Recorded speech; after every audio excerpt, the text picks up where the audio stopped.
Now, shifting our focus, the National Commission for Protection of Child Rights has issued notices to all the states and union territories asking them to conduct a detailed inquiry into all the madrasas that get funds from the government. Now, the child rights body in its letter has said that it had received several complaints that children from non-Muslim communities were being admitted to government-funded madrasas and were also being provided with scholarships. Now, the NCPCR has gone on to say that it's a clear-cut violation and it has directed the state authorities to keep a record of non-Muslim children who are getting admitted to such madrasas and admit all such children to formal schools post the inquiry. Now, talking about the same story, Mirror Now's Radhika spoke to the NCPCR chief, Priyank Kanungo, on the letter to the states. Let's listen in to that conversation. Priyank जी, आप चिन्हित करा रहे हैं उन मदरसों को जिनमें हिंदू बच्चे पढ़ते हैं और आपने शायद चीफ सेक्रेटरीज और सेक्रेटरीज को स्टेट्स की लिखा है कि उनको चिन्हित करके आपको बताया जाए।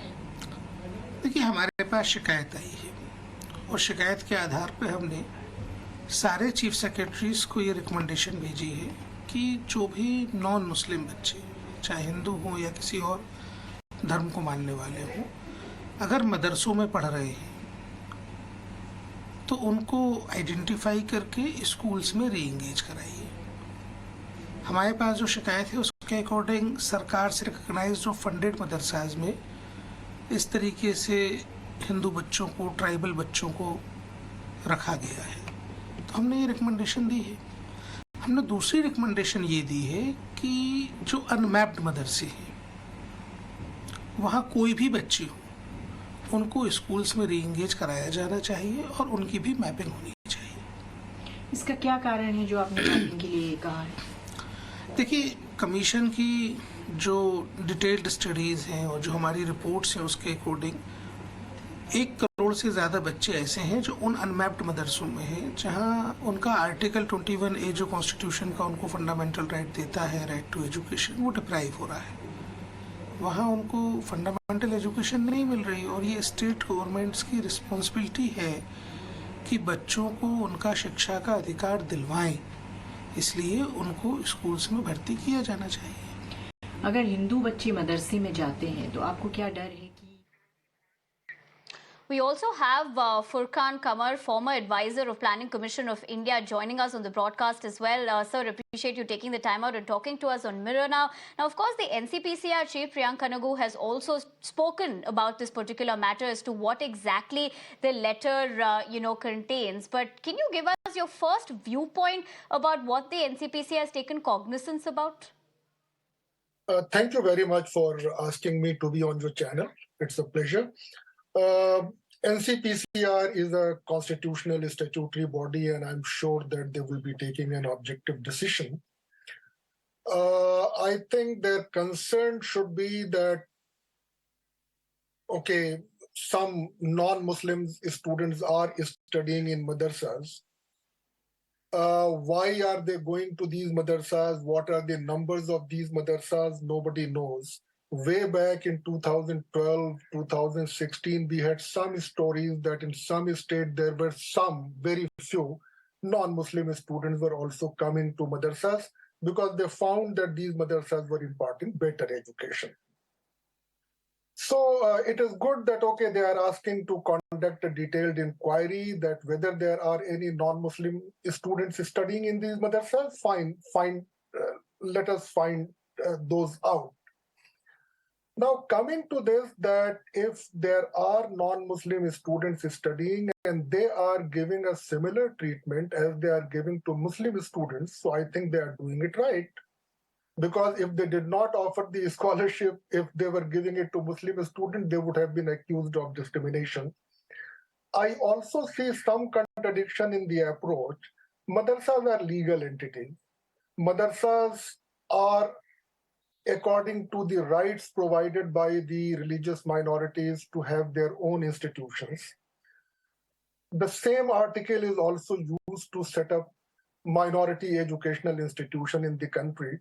So with regard to the secular modern minority educational institution, there have been judgment that at least 50% students should be admitted from the non-minority or from the on merit, not necessarily all seats should go. So on those, we are taking one stand. Here, in case of madrasas, we are taking another stand that we are taking. I think the issue need to be deliberated.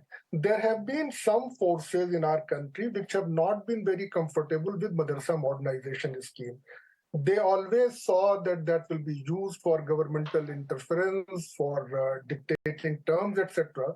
So it was the modern, secular kind of Muslims who were saying that those who are going to madrasas need to be provided the modern skill, modern education, so that they could be mainstreamed into the society rather than being away from the society.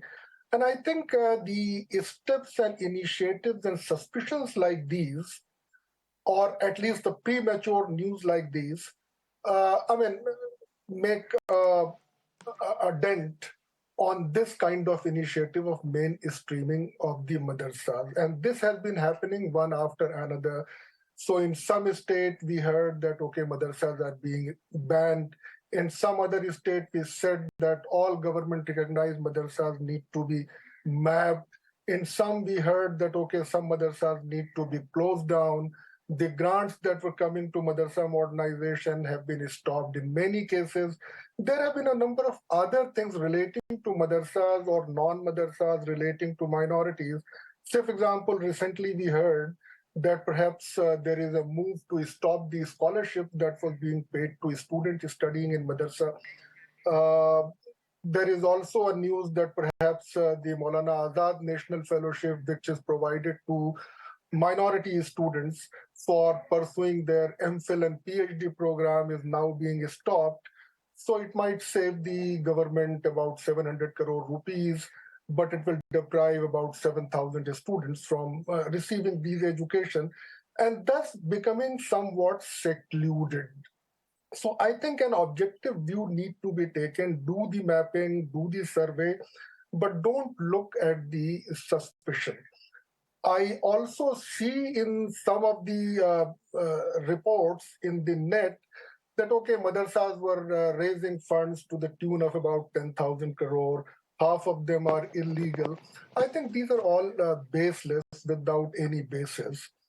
Madrasas usually are the poor students, and a very poor section of the Muslim communities are sending their children to these madrasas. Their source of income is not like a tangible cash kind of source that they get.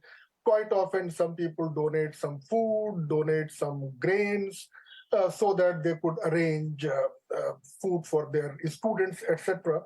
And obviously, they are not able to tell the names of the people or details of the people that who gave how many kilos of ration or dal or oil, etc. So treating them as if that they are generating resources from the illegal sources and generalizing them is not on, and it should not be done away with. I think the focus should be that somehow you bring in all. You see, an argument was given that, okay, Right to Education Act provides rights to all children to receive education. But then the same constitution also provides us the right All right. to So, noted on minorities. your points, of course, and your viewpoints here on Verona. We appreciate you taking the time out and talking to us, where you've, of course, spoken about the fact that the NCPCR now has called for this particular probe. But once again, we appreciate you joining us here on the broadcast and giving us your viewpoints. Well, that was Furqan Qamar, former advisor, Planning Commission of India, talking to us about the NCPCR having written this letter and calling for a probe. But